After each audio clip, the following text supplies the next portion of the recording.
All right, we've come to an end. Come to the end, excuse me, on the Pick 10 comedy here. And, yeah, we got I Love You, Man. So, without further ado, and before I actually start the review, I actually have 3 on our list. So, we have Jason Segel and Paul Rudd, who are all in 3, 2. Never mind, I already put them in there. Hold on. So they were already in 2. I actually pre-did this, excuse me, putting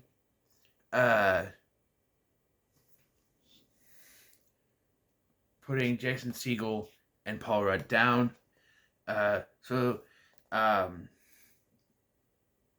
Hader.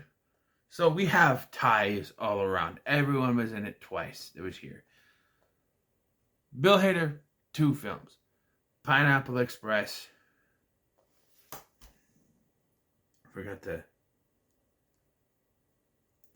Pineapple Express and Forgetting Sarah Marshall.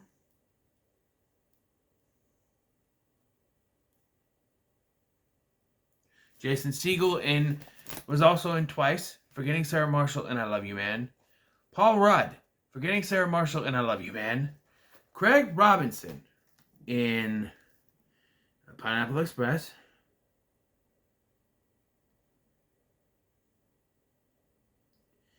And Miss March. Charlie O'Connell and Dude, Where's My Car? And the new guy. I don't know why I keep putting kid. You may notice they're the one person that watched my other review. I put the new kid. It's the new guy. I don't know why I keep putting it down. David Koechner in Sex Drive and Balls of Fury. But there is one more that I didn't realize would have been one more. We have Thomas Lennon with 2 points as well, as he was in Balls of Fury and I Love You, Man. So we end our tally of recurring characters with all of the recurring characters being each in 2 movies. Kind of interesting. I can't believe I forgot Thomas Lennon was in this. And they show up like, oh yeah, he's in this. Okay, you make an amendment. But here we are in a room full of strangers talking about chest hair. No, I Love You, Man. And basically the story with this is Paul Rudd plays Peter. He's a guy who's never had guy friends. It's always been girlfriends. And he's getting married to his girlfriend, played by Rashida Jones. And, but he doesn't know who to make the best man because he doesn't have a best friend. Now, normally, if that was the case, you would give it to your brother, right? If you have a brother, Andy Samberg's in this. I don't know. So he decides to, be quote unquote set up with other guys to kind of hang out with them and become friends. Doesn't work out. Thomas Lennon's character upright kisses him and stuff, and then the one guy's voice is too high, but he does. All these characters. There's one guy. He has a picture, and it's really like a really old guy now, but it was an old picture when he was younger. All of them come back later in the film at the wedding, but he by chance happens to meet a guy named Sidney. He's a realtor. Paul Rudd's character Peter, he's a realtor. He sells houses. At this open house he's doing, he meets Sidney, who's not there to buy a house. He's just there to eat the free food and try to get hook up with some divorcees. But they chit chat and strike up a conversation, and then they, he calls him, the other way around, and they strike up a friendship. They both love the band Rush. I love Rush. Days time, so me. I love Rush. So I love the music in this. So that's number 1. But yeah, and I will say this: Paul Rudd and Jason Segel have great chemistry together. You could really tell these people have known each other for a while, and they probably have, and it's great chemistry. But they play it, it's weird. It's played like it's this is a romantic comedy with two dudes who are just best friends. It's not a gay romantic comedy. So I'm surprised we haven't really gotten that yet. But it's a romantic comedy with two straight dudes who are best friends, because it hits all the highs, but they keep hanging out together, so like that, and they become friends. They do stupid stuff together, and then there's a third act breakup. And I was like, wait, this is kind of like it's a romantic comedy without the romance. It's a bromantic comedy. There you go, a bromantic comedy. There you go.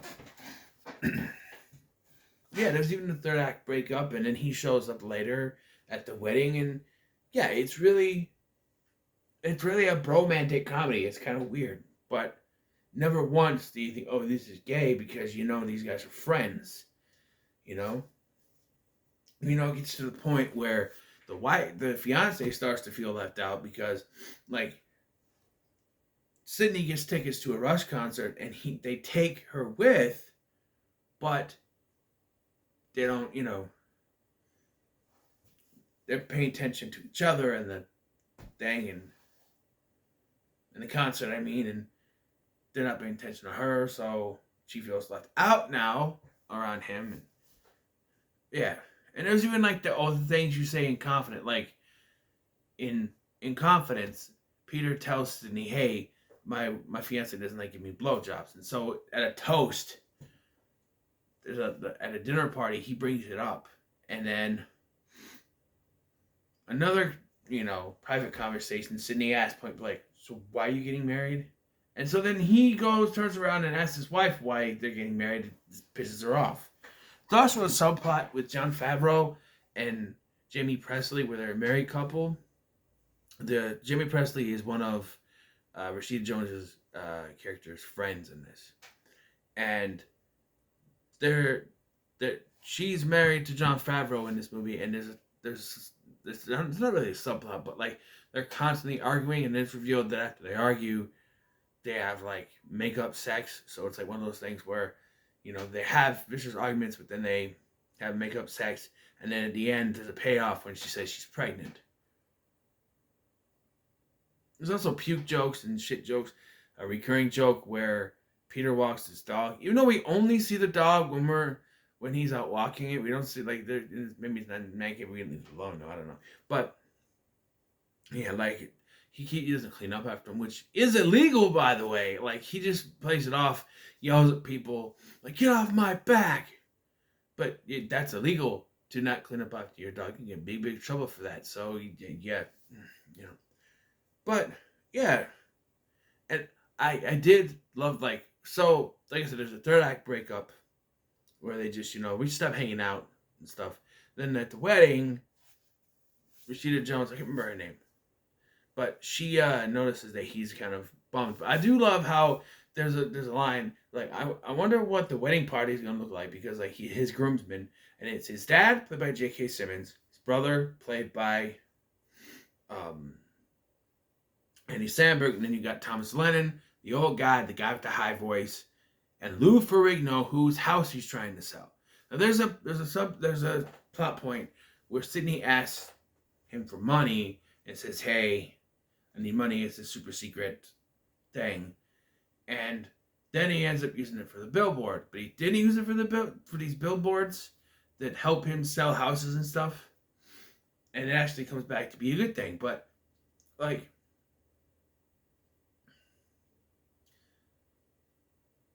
it says that he invested it, and that the billboards were a wedding gift. So he invested the money that he gave him. But he said he was broke and didn't have money, but I guess, I don't know. I really don't know how that works. But yeah, and so she calls him, he shows up. And yeah. But and then they do a cover of one of the Rush songs. I don't. There's only a few songs that I know off the top of my head. The names: Tom Sawyer, Fly by Night, and the one that they performed on the South Park thing. I don't remember what the name was, but I do know that one. But but it's cool to see Rush in this movie. It's pretty cool. But